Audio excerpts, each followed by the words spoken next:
Ladies and gentlemen, good evening. We are nearing midnight. Madali rin, magmamahating gabi naman. So ito, tatawagin natin ang vlog sa hating gabi. Ang ating pag-usapan po sa ngayon ay itong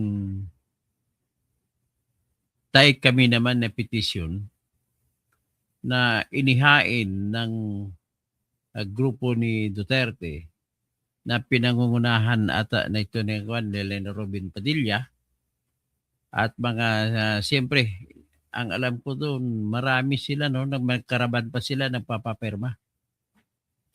Ang layunin lang naman ang nakalagay sa sulat na tuloy ito'y petisyon.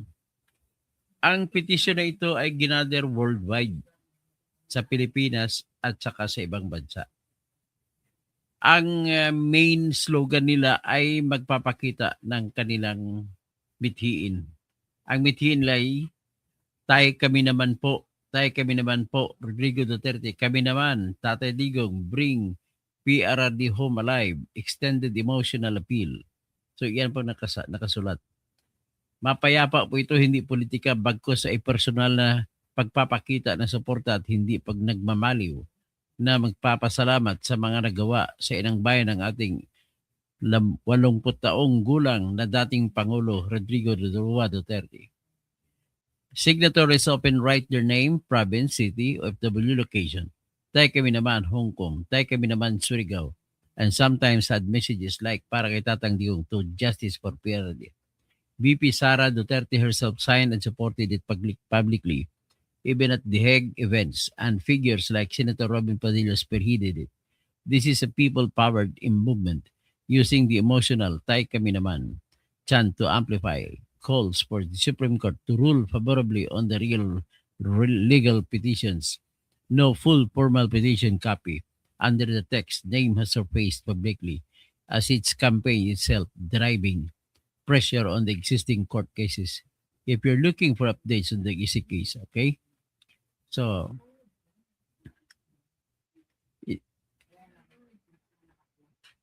sabi nila daw, walang complete copy. Single official, tayo kami naman, petition document exists as a stand-alone Supreme Court filing.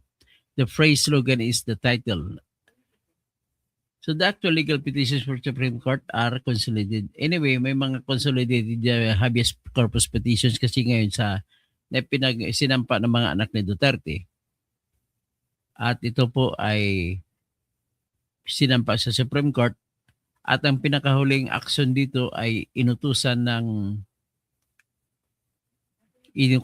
Supreme Court ang lahat na nagpetition, pati yung Philippine government na pinangunguna sa pangunguna ng Office of Solicitor General. So anyway, ang nakalagay dito ay ganito po.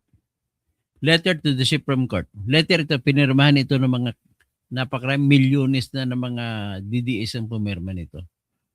Karamihan DDS, I don't think na may pipirma dito na anti-Duterte. So, subject, urgent petition, request for resolution on petitions concerning the arrest of former President Rodrigo Duterte. Sabi nila, kami naman, dear Honorable Justices of the Supreme Court, we, the undersigned Filipino citizens and supporters, respectfully petition the Supreme Court to expedite the resolution of the pending cases regarding the arrest and possible surrender of former President Rodrigo Roa Duterte to a foreign tribunal, namely the International Criminal Court. Despite serious allegations, the actions of this foreign tribunal disregard the sovereignty of the Philippines and the effectiveness of our judicial system. As per the Rome Statute, before any transfer to the ICC, it must be determined that the country's own courts are unable or unwilling to prosecute. We believe the Philippine judicial system is fully functional and capable of handling such matters domestically, making any extradition constitutional and a violation of due process. We call for justice, compassion, and timely action to protect our Constitution and bring former President Duterte back home. This is a collective call to uphold humanity and the rule of law. The campaign kit includes the letter, a signature sheet, a collecting names with ID proof for the authenticity and stickers. To obtain the official downloaded version signature sheet, letter to the Supreme Court and campaign sticker, visit the website. Ang website nila ay thaicaminaman.org. As of the latest data, the campaign has collected 14,000 signatures toward a goal of 500,000 with events held nationwide and internationally. If you need assistance signing or submitting the headquarters address is Unit 224 Palmetto Place, Condominium, Maa, Davao City, 8,000 Philippines. Contact 0917-0917-112-9918. So yan po ang kanilang action. So ano ba ito? May katuturan ba ito? Yan ang tanong. Ang sagot yan, may katuturan po sapagkat ang hinihingi lang naman ay hinihikayat ang Supreme Court justices na magdesisyon na kayo. Magdesisyon na. Ang petition ay hindi nagsasabi ng merito kung dapat may merito o dapat manalo si Duterte. Nagsasabi na sila desisyon na kasi napakahalaga ng isyung ito. Unang argumento diyan na totoo naman na hindi kayang baliktarin ng kahit anong counter-argument ng Office of the Solicitor General is the fact na kauna-unahang insidente na nangyari na ganito kaklase. Pangalawa, dapat magsalita kagad ng mabilis ang Supreme Court sapagkat mauulit na naman ito. Although hindi pa official, parang pakiwari ko nagbibiro lang ito o naglalaro, mas magandang term naglalaro, si Boying Rimulya at saka si Richard Hidarian ngayon na meron na daw kopya ng warrant of arrest kay Bato. So kung meron man, with more reason na dapat pabilisan na ng Supreme Court ang decision nito. Kailangan magpabilis para malaman na natin kung ano ba talaga sa sunod at para may bigyan na ng gabay ang ating mga korte, ang ating mga piskal, ang ating mga abogado, at higit sa lahat ang mga mamamayan sa buong bansa. Ang pinakatanong dyan, pwede ba? Pwede ba mag-aresto? Na arestuhin ang tao kagaya na kay Digong dati at saka kay Bato sa ngayon? O kung sino pa idadagdag nila, sabi ni Trillanes, kasama na daw si Bungo, kasama si Sara Duterte. So yan, ang tanong dyan, pwede bang arestuhin kahit walang warrant of arrest galing sa sariling korte natin? Nagamit lamang yung warrant of arrest na pinalabas ng ICC at idadaan mo sa Interpol, pwede ba yan? Yan ang tanong dyan.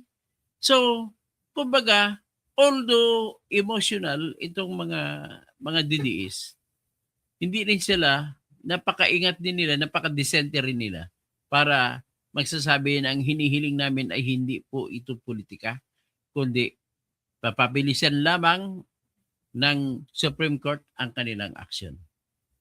Para naman, merong kaayusan. Hindi kagaya nito.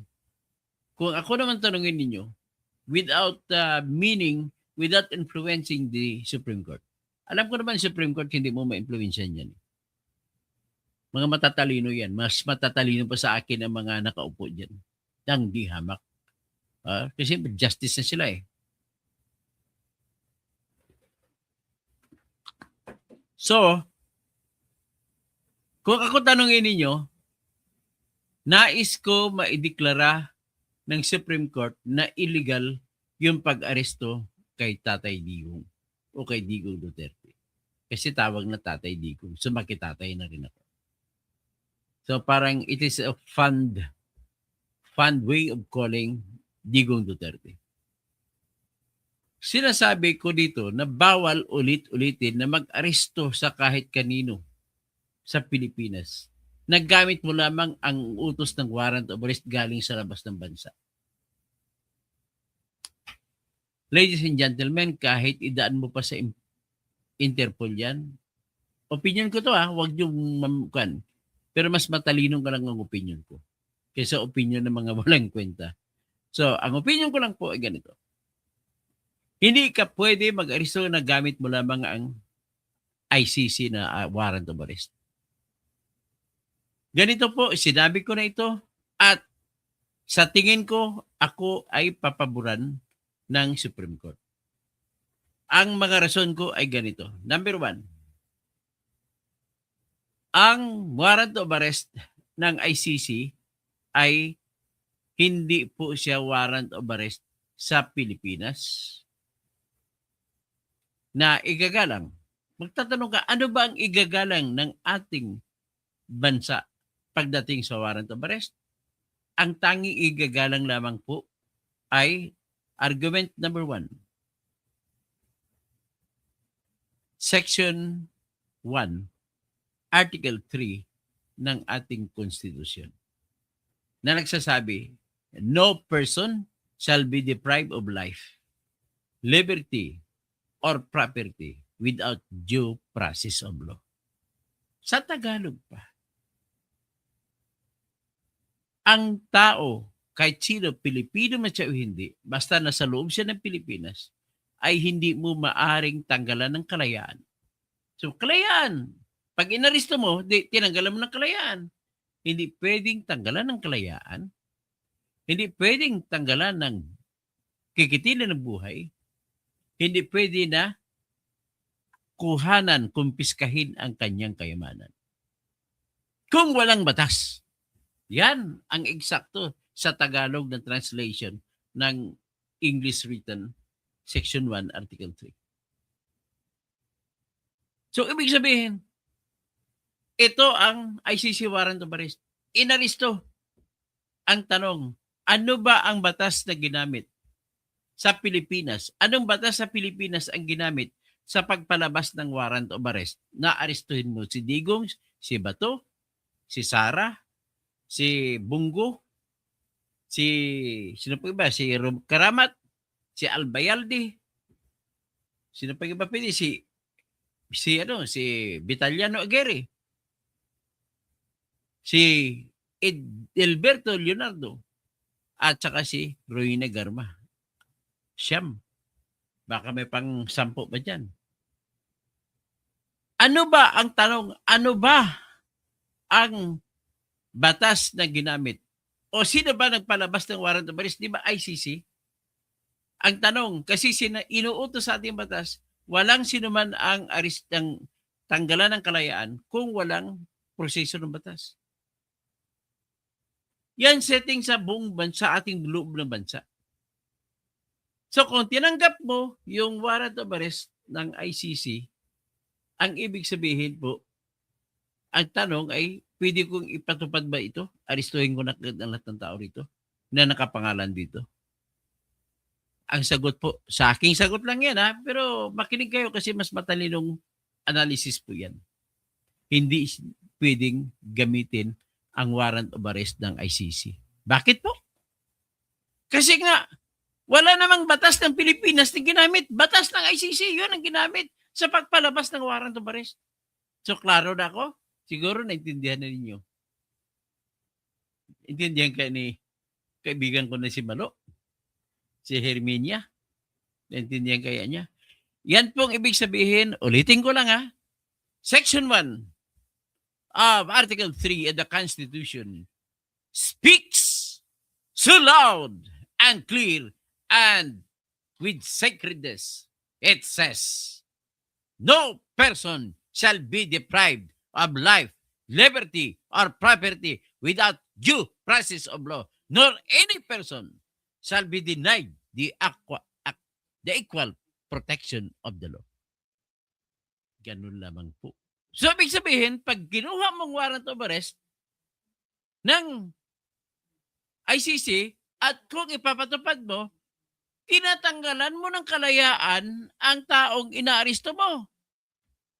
At kung tinatanggalan mo ng kalayaan, ang kasunod na tanong, hep, hep, hep, Tatanggalan mo sa kalayaan. May batas ka bang ginamit? May proseso ka ng batas na ginamit? Batas ng Pilipinas?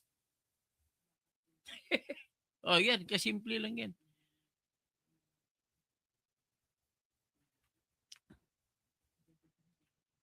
Ito si Bram to. Marvin siguro pangalan mo. Marvin Tanga. Hindi mo ba naintindihan yon? Batas natin mismo nagsasabi. No person shall be deprived of life, liberty, or property without due process of law. Ibig sabihin, law natin. Hindi mo pwede tatanggapin na law natin ang batas ng ICC. Hindi na tayo member ng ICC. Oh, ano? Ungas ka ba? Huwag ka magkwento-kwento dyan kung hindi mo alam sinasabi mo kasi mapapahiya ka lang. Pagtatawanan ka ng iba rito, nakatingin. O, naintindihan nyo na? O, sige. Jorem, naimbagarabi, kada kayo amin. Baya pabingi, mga kabalin. Si Amparo Castro. Wala tayong magagawa. Marcos and his cohorts are very powerful. Nagsasayang ka lang ng iyong laway. Ay, bahala na kung magsayang ako ng laway. I will never stop shouting so that justice will come to us. Amparo Castro, again. Ibig sabihin po, mga mahina kayong loob. Suko na kagad kayo. Kenny B, tama po ang opinion nyo. Naayon sa saligang batas, dapat call. Holian's World. Tama, dapat malaman na natin ang desisyon nila para alam natin kung failed state ba tayo o hindi. Si Mike sa Pampanga po, kailan po kaya? Alamin ko, hindi ko po alam kasi hindi naman ako kasapi dyan. Pero I strongly support kasi ang panawagan naman po, hindi lang panawagan na para pabor kay Duterte ang desisyon. Nananawagan lamang na desisyonan nyo na. Sa ngayon, nagsasalita lang ako, kung sakasakali ako yun, anong desisyon ko? Yan ang una kong rason. Section 1, Article 3 of the Constitution. Tapos si Ramon Cabero, ay hatawa siya. Tapos XBY, simulan na ang paglilitis kay Digong. Si Milins SJ, Engineer Terador, na-explain niya ni Attorney Nick, nangit, walang epekto yung ginagawa na pirma-pirma na yan. Pwede ba yan? Pati pinapirma nila. Walang problema po. Pirma po. Request lang yan. Pag pumirma ka dyan, mababasa na ngayon ng mga justices. Siyempre, tao rin lang sila. Ang sinasabi mo si Nick, sino ba? Neil? Baka Neil Abayon sinasabi mo. Walang epekto in the sense sa legality. Pero may epekto siya kasi tao lamang yan. Sasabihin ng justice, ay, nakakahiya naman. Ganon po yung epekto. Hindi po yung mag-epekto kung anong legality. Mag-epekto lang yan sa makukol mong attention, nire-remind mo yung mga justices. Okay? So, Julian's World, 3 days kung nang dapat desisyonan na nila kay Bes Corpus, 10 months na eh. O kaya nga, mapipilitan sila ngayon kasi pumipirma na pag milyong-milyong Pilipino ang nagpe-petition sa kanila, desisyonan nyo na, magdidesisyon na yan. So, Rafael Arsiaga, nakokontrol kasi ng administration ang Korte Suprema as per case-to-case basis. Naniniwala naman ako na hindi po kasi naniniwala ako doon sapagkat mas mabigat po ang kaso ni Sara Duterte sa impeachment. Pero bakit pumabor ang Supreme Court kay Sara Duterte?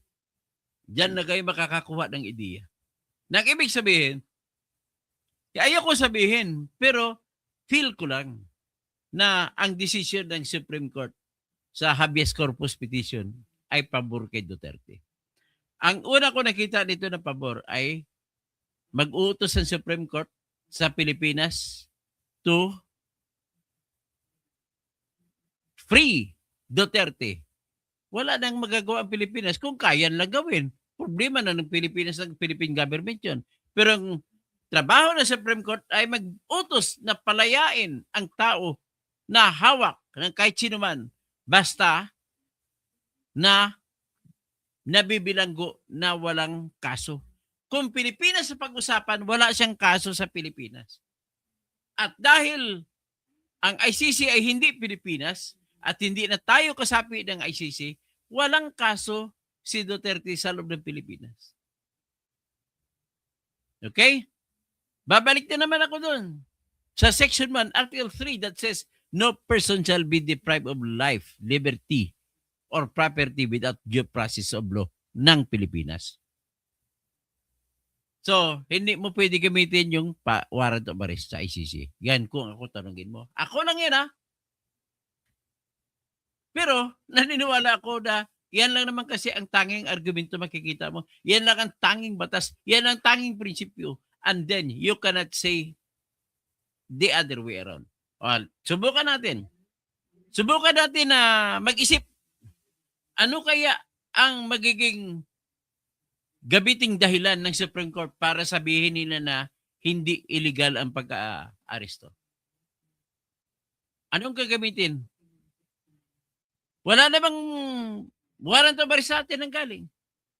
At ano na yan, hindi mo na mababago yan. Kahit sino Supreme Court yan. Kapag walang warrant of arrest na nilagay galing sa atin, eh hindi mo pwede ipatupad ang aresto. Okay? So, ngayon, magandang tingnan. Babalikan natin yan. Ang pangalawa kong iniisip na dahilan para sabihin ng Supreme Court mali ang pag-aresto ay ganito. Sa Section 2, Article 3 ng Constitution na nagsasabi, no warrant of arrest shall issue except upon probable cause to be determined personally by the judge after examination under oath of the complainant and the witnesses he may produce, and particularly describing the place to be searched and the things to be seized or the persons to be seized. Yan po. Utos yan sa Section 2. At sinasabi, persons to be seized, arrest yun. In other words, sinasabi personal determination by the judge natin. So kung RTC yun, kung ICC yun, hindi personal yun natin. Dapat personal judge natin. Personal niya na determinan na dapat may warrant of arrest. At dahil hindi walang personal na judge, walang judge na personal na nag-usisa para arestuin si Duterte, hindi pwedeng arestuin si Duterte. Ganun po yung simple. Ibig sabihin, ang aking opinion ko lang to ay magdidesisyon, mapipilitan ang Supreme Court na magdidesisyon na illegal ang pag-aresto kay Duterte. At kasunod na tanong, dahil habeas corpus, ang utos po ng habeas corpus ay palayain ang tao dahil walang kaso. Walang kaso, hindi palayain. So, iba naman yung utos, which is obligado ang Supreme Court magpalabas. Iba naman yun ang sitwasyon kung matutupad ba yung utos ng Supreme Court o hindi. For the Supreme Court to issue an order of habeas corpus to release Duterte, that is one thing. And it is not the same thing as when the Philippine government cannot now comply with the order. Just because of the impossibility of the situation. Because Duterte is now in the hands of another court, the International Criminal Court. So dalawa ng rason natin. Section 1, tsaka Section 2. Next reason. Section 14 of the Constitution that states, no person shall be held to answer without due process of law. Yan ang isa. Then there is the fourth. This fourth reason. Nagsabi sa Article 8, Section 1 ng Constitution natin, pinakamataas na batas ang Constitution, mas mataas pa sa international law natin yan. Halimbawa, may international law na dito sa ipapatupad sa Pilipinas? Ang international law na ipapatupad sa Pilipinas ay kasing bigat lang yan ng ordinaryong batas na ginagawa natin. At mas mataas ang ating konstitusyon. Kahit na sinasabi mo, incorporation clause. Well, it is incorporated. But when an international treaty or law or whatever agreement is incorporated, it does not go beyond or higher than the ordinary law. And the law of the Constitution stays the highest law of the land. So sinabi ng Article 8, Section 1, judicial power is vested in the Supreme Court and in all other courts that may be created by law. Anong ibig sabihin yan? Ngayon, kung ang tanong, kung ibig sabihin yan, lahat po ng klaseng tanong na malalim, kailangan ng malalim na pagsusuri ay nasa kapangyarihan lamang na Supreme Court at sa mga korte na bubuuin ng batas natin. At ang batas, ibig sabihin, nabuuin ng pagpapasa ng panukala na gagawing batas mula sa Senado at saka sa House of Representatives. So ngayon, paano na ngayon? Ang tanong, kung malabo ba? Ang tanong, kung malabo ba na dapat mang-aristuhin si Digong na kahit walang batas, walang warrant of arrest sa korte natin sa Pilipinas o hindi, ay tanong, pwede mo sabihin, ay malalim na issue yan. Kailangan malalim ang masusi ang pagtingin dyan.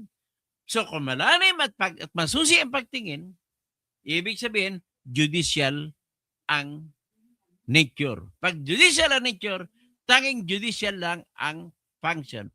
At kung judicial ang function na kailanganin na gagawin, walang iba, kundi tanging sa kamay lamang ng Supreme Court at mga korte na binuo ng batas ang makapagdesisyon dyan.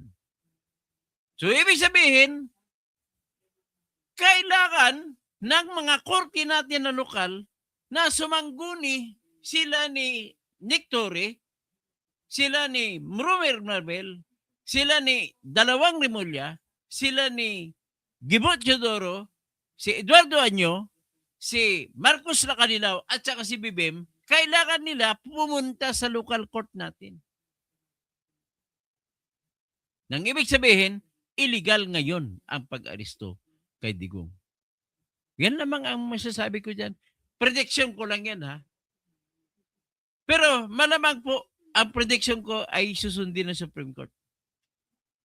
At least, nagandahan naman ako sa petition na ginawa ng Tay Kami naman. Nagandahan ako sapagkat hindi naman sila nag-i-insist na inosente si Digong Duterte. Sinasabi lang nila na desisyonan na ang habeas corpus na kaso na sinampa ng mga anak ni Duterte at desisyonan na rin yung sinampa na kaso ng petition for review and certiorari nila ni Attorney Torion at Attorney Delgra para kay Digong at para kay Bato. So, kailangan kasi lumalabas na may warrant of arrest laban kay Bato, kailangan para malaman natin at hindi na rin magtatago-tago si Bato. Yan lamang po ang aking masasabi. Alright, tomorrow, abangan nyo, maaga pa, mag-vlog ako. Ang iba-vlog ko po ay, akalain mo ba, ang Solicitor General na dapat kakampi sa mga anti-Duterte. Although kumampi, pero nag-argumento pabor kay Duterte. Bukas ko na iba-vlog, ha? Okay. Magandang gabi po. Magandang ating gabi sa inyong lahat.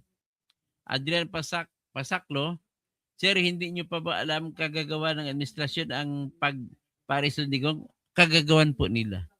So, Amador Medina Jr., Nako, nasa kulungan pa siya, wag ngang ngawa-ngawa diyan. Ito yung tao na walang kwenta, Amador Medina Jr. Lumalabas po Amador ay bubo ka. Hindi anyway, salamat naman nakikinig ka. Ay pala para mataas ang algorithm natin. Binabanatan kasi ako ng mga binayaran ni Claire Castro ng Malacanang ng mga troll at mas reporting ako kaya nagkaroon ng shadow ban ang aking YouTube at hindi nyo ako nakikita na dapat nakikita nyo ako. Marami nagreklamo sa akin, hindi na ako nagtatanong, nagbablog ka pa ba? Oo naman. 3 beses nga, minimum sa isang araw. Kaya lang hindi nila nakikita. Bakit kaya? Kasi na-shadow ban ako. So, Liga Ziblag, Galvez, buti na lang na-disqualify ka bilang senador. Wala ka talaga. Malayo sa kwan. Malayo sa topic ang ginagawa mo, Liga Ziblag o Galvez. Pinapakita mo pagkabubuhan mo. Mag-discuss ka naman kung anong topic, doon ka dumikit. Ang layo naman. So, sabi daw ni Duterte, sa Hague lang siya hanggang dyan si BBM para saan nga pa naman ang pirma. Elvina Burgos, bravo. Lana, Dina, Lalaya, Digong tanga hanggang yabang lang. Ay, di matitingnan natin. Okay, Julian's World. Kung susundin ni Marcos ang utos ni Isi, that's another thing. Yes, tama. That's another thing. Robin Francisco, pautang inang mga taong walang nagawa kundi guluhin ang Pinas, mga taong salot at ginugulo ang Pinas. Julian's World, ICC mismo ang lumabag sa rules nila na dapat dalhin mo na sa competent judicial authority. Yun ka, dapat igalang nila yung Article 59 nila. Ben Marwerte, hindi mag-decision dyan ang isi kasi wala na silang bubo mo talaga, Ben Marwerte. Napaka-bubo mo talaga. Decision na nila yan kasi meron sa Pilipinas naman yun na issue. Okay? Mordred. Pumabor Supreme Court dahil sa technicalities, hindi sa kaso mismo. Tingnan natin sa Johnny Abrasado. Gets mo, kalbo, magalit ka para sa akin. Johnny Laguador. Good morning po, Tony Toto. Sa malinaw niyong pagpa-analisa. Johnny Abrasado, ang epekto niya, ibabasura lang. Ay, pustahan tayo. Romel Bingson, basta legal ang usapin, hindi talaga, idol talaga itong si Tirador. Salamat po, Ray Bagarabim. Murdered, pero Duterte, he withdrew the membership. Ay, hindi na yan issue. Ang issue na sa Supreme Court kung mag-decision ba sila o hindi. So, idiocracy. At kung mag-decision, ang aking opinion dyan ay mananalo si Duterte. Sa BBM, si BBM akala niya dahil Pangulo siya, basta-basta na lang. Okay, Romel Bingson, Embag Ravim, tapos Debra, Marvin, natatangahan ako sa'yo. Natatangahan ka. Buti naman nakikinig ka. Ang kabubuhan mo, nakikinig ka. Jorem, na Embag Ravim. Okay. Amparo Castro, wala tayong magagawa. Marcos Anis, cohorts are very powerful. Ngayon lang yan. De Kinyel, tama po ang opinion niya. Naayon sa saligang batas, dapat. Julian's World, tama, dapat malaman na natin ang desisyon nila para alam naman natin. Sa Pampanga po, kailan po kayo? Alamin natin po kay isa kanila. I-monitor natin at i-report po natin. Pag may makuha tayong Adrian Pasoko, hantayin natin ang karma. Okay, hangin nyo lang. Good eve, Dr. Toto, Gamura. Amik, Adrian Pasoko. Okay, hanggang dyan lang. Maraming salamat po.